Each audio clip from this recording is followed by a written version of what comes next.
What if the life you're living right now is just an echo of a choice you've already made?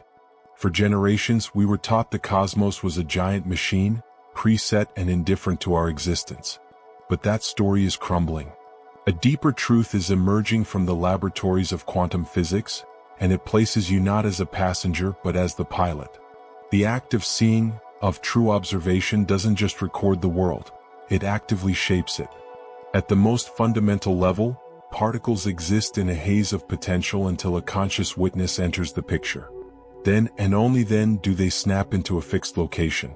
You are that catalyst. Your awareness is the trigger that brings form from the formless.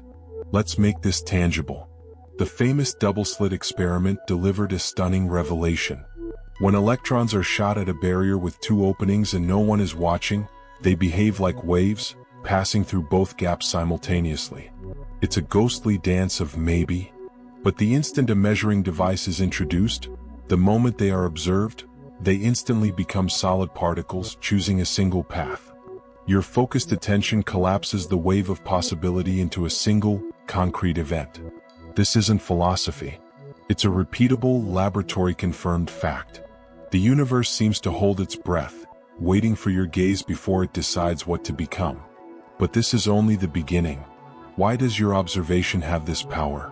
The answer points to a truth that ancient wisdom traditions have echoed for ages. Consciousness isn't a byproduct of your brain. It is the primary substance of reality. Max Planck, a founding father of quantum theory, stated it plainly. He saw matter as emerging from consciousness, not the other way around. This means the field doesn't just respond to your eyes. It resonates with your inner state, your emotional tone, your core intentions, the very quality of your energy. This is why two individuals can stand in the same situation and experience two entirely different realities. It's not about what you're looking at, it's the energetic signature you carry with you as you look. Your reality is not what you see but how you see. Now here's the crucial pivot. Observation isn't a passive stare, it's an active state of coherence. Research into heart-brain dynamics shows that when your thoughts and feelings enter a state of harmony, your body emits a powerful, clear electromagnetic signal. You become a broadcasting tower of intention. And the quantum field, acting as a perfect mirror, reflects that coherence back to you as synchronicity, opportunity, and tangible results. But if you observe your world through a lens of anxiety or doubt, your signal becomes static-filled and chaotic. The reflection will be just as scrambled. This is why chanting affirmations while feeling desperate is often ineffective. The universe communicates in vibration, not vocabulary. You cannot fake a resonant state. Let's go one layer deeper. Every thought you think sends an electrical pulse through your mind. Every emotion you feel generates a magnetic field from your heart. Combined, they create your unique electromagnetic fingerprint, a signal you are broadcasting into the quantum field at all times. And this field, like a sophisticated radio, tunes into the dominant frequency you are emitting. Not the words you say you want, but the emotional reality you consistently inhabit. You might spend 10 minutes a day visualizing prosperity, but if the rest of your time is saturated with feelings of scarcity, guess which signal the field amplifies? It's not your brief conscious intention that manifests. It's the consistent emotional field generated by what you deeply feel and believe to be true. So consider this profound implication. If the physical world springs from energy, and energy is shaped by attention, then the way you perceive your life literally alters its fabric. When you walk into a social situation feeling insecure, you aren't just interpreting events through a filter of unworthiness. You are actively shifting the energy of the space. Your posture changes, your field contracts, and people respond to that subtle cue. This creates a self-reinforcing loop that seems to validate your initial feeling. In reality, you are using your power of observation to collapse a version of events that matches your internal state. This is the practical mechanics of manifestation, not mystical thinking. Most people drift through their days, unconsciously using their attention to solidify realities born from old wounds and limiting stories. They believe they are waiting for a sign from the universe, not realizing that with every glance, they are issuing a command. This is where conscious responsibility transforms into genuine creative power. If your default mode is collapsing realities by accident, What could you create if you started doing it on purpose? When you learn to observe your current circumstances through the lens of gratitude, wholeness, and fulfilled knowing, not as a future hope, but a present fact, the field has no alternative. It must mirror that state back to you. Not as a reward but as a fundamental law. Picture the quantum field as a vast, silent ocean of pure potential. Countless waves of possible futures ripple across its surface. Some are near to you, feeling tangible and believable. Others seem distant, like dreams you can hardly imagine for yourself. When you generate a thought charged with genuine feeling, you cast a pebble into this ocean. The more coherent your emotional state, the larger the ripple. Eventually, one of those waves crests and becomes your lived experience. That's manifestation. It's not about magic, it's about magnetism. It's not about force, it's about resonance. The only question that matters is, which waves are you causing to collapse? And do they represent the truth of who you are? But here is the challenging part. Most individuals aren't collapsing the future they desire. They are solidifying the one they subconsciously expect. An expectation is simply a belief that has been emotionally rehearsed, often for years. You can proclaim you want transformation, but if your nervous system is still wired for struggle, if your body is chemically addicted to the feelings of lack or anxiety, then you are still observing through the lens of limitation. You cannot collapse a reality of abundance while broadcasting a signal of scarcity. The field is impeccably neutral, but your observation is not. And therein lies your absolute authority. So what occurs when you practice observing your world not as it appears, but as you know it can be, while fully embodying the emotional reality of already living it? What happens when your physical being becomes a living memory of a future that hasn't unfolded in time, but already exists as a vibrational reality? You transition from being a victim of circumstance to a conscious creator.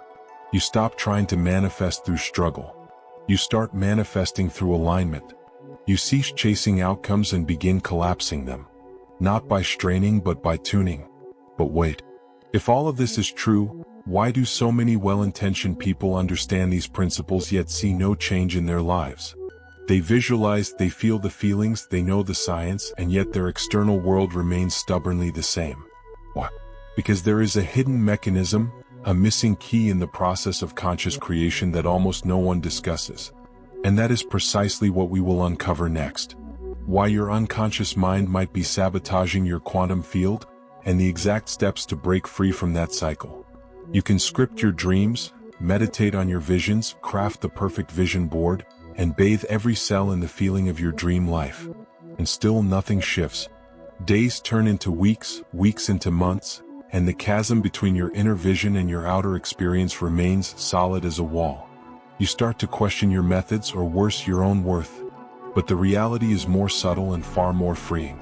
The reason most attempts at conscious creation fail has very little to do with your level of effort or the purity of your desire. It has everything to do with one invisible force operating beneath the surface of your awareness. Your embodied identity, the story your very cells believe. Let's get to the foundation. You are not creating from your conscious mind. You are creating from the automatic programs stored in your nervous system. From the emotional baseline your body has memorized, from the self-concept your brain has practiced into a default setting. You don't receive what you wish for. You receive what you are subconsciously wired to anticipate. And that wiring was installed long before you ever learned the word manifestation. It was built in your early years, encoded through repeated experiences, your environment, and significant emotional events. And until you update that foundational frequency at its source, not just in your thoughts but in your body, you will unconsciously keep tuning into realities that match the old script. This is why desire by itself is insufficient. The body must believe what the mind can envision. Here is the mechanism. Your brain is a prediction engine. Every moment, it sifts through immense sensory data, searching for patterns that confirm your existing beliefs.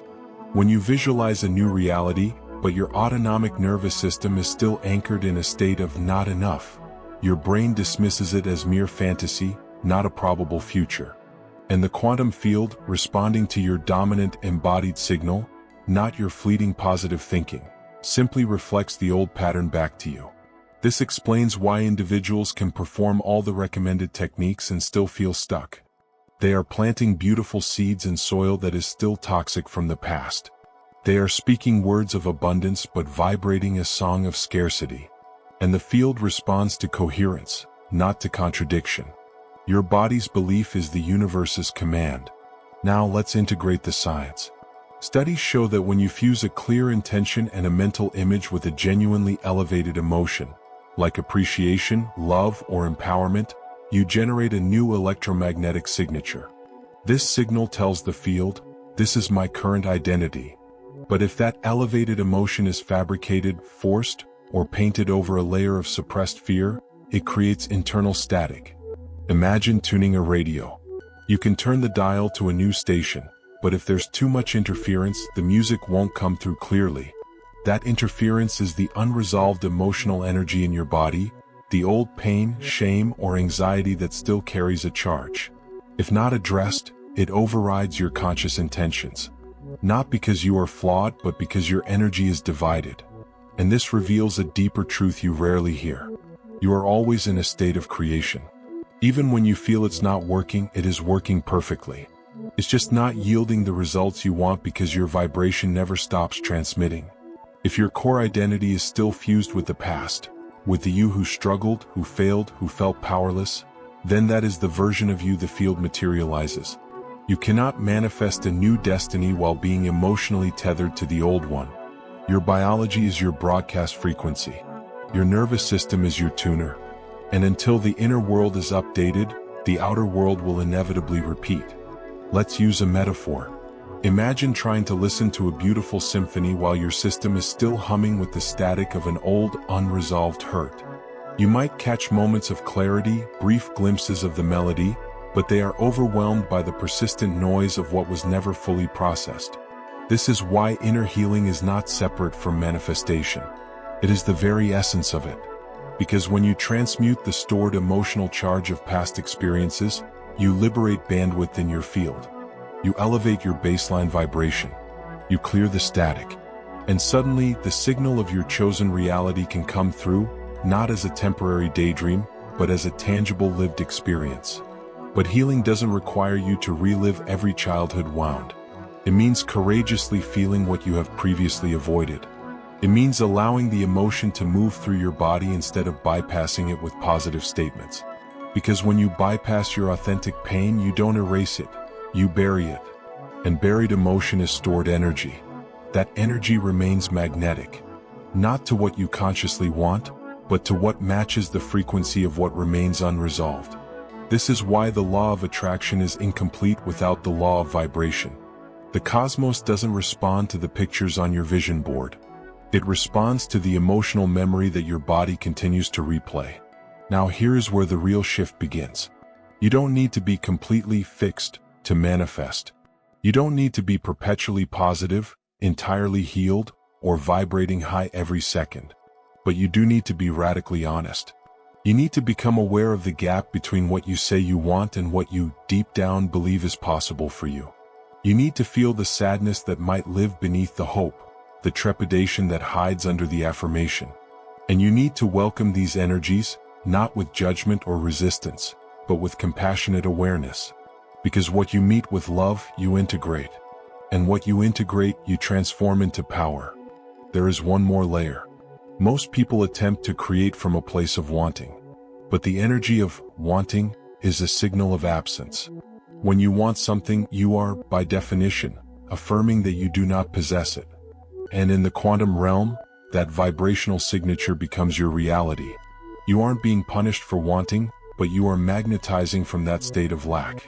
The teacher Neville Goddard spoke of the power of assumption, the practice of living as if your desire is already fulfilled, not as a mental trick, but as a state of being. When you assume a state, you become it. When you become it, you collapse it into form. And when you collapse it, the future you desire folds into your present moment. So, the fundamental reason most conscious creation fails is not laziness, a lack of discipline, or bad luck. It's because people are trying to change their lives without changing their core identity. They are attempting to generate a new outcome from the same emotional chemistry that produced the old one. And the quantum field doesn't respond to your schedule. It responds to your signature. Until your signature shifts, the loop continues. Not as a punishment, but as a principle of coherence.